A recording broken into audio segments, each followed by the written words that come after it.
Do you know what Ari told me? What? You know, Ari studied the Talmud and did it for like 12 hours a day when he was a young man. Yeah. He told me that there was one passage where in one of the ancient texts where it was talking about battling a dragon. And he's like, this doesn't make sense because everything in here is supposed to be a story that actually happened.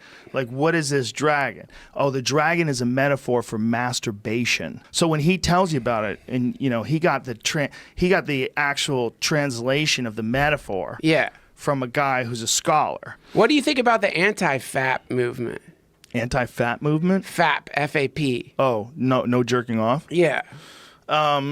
No FAP, not anti-FAP. Anti-FAP's a different movement. Well, there's good and bad. The good thing is sex will be way more pleasurable. The bad is it'll be way more desirable.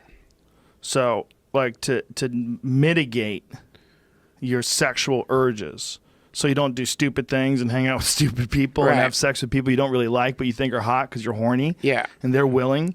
Which is a lot of people. They get roped up in these relationships with these guys and gals that they're not really in love with, but they like to fuck. Right. You know, it's like, what do you think about it? When I think back to it, it's like the first time I did it, it tricked my brain. Yeah.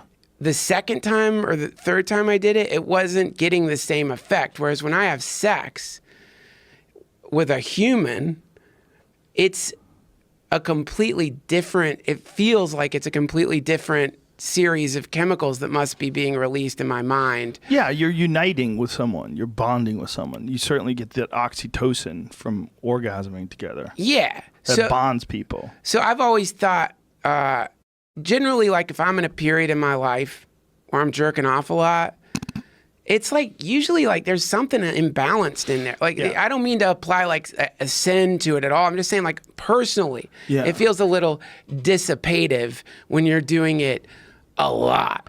I don't know. No, I completely agree.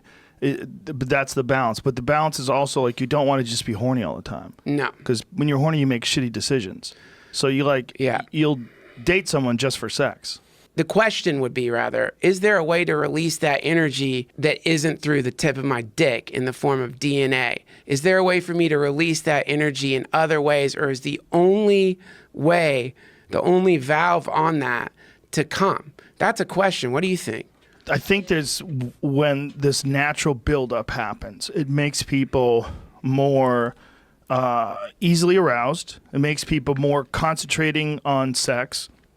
And I think that that can put you out of balance too.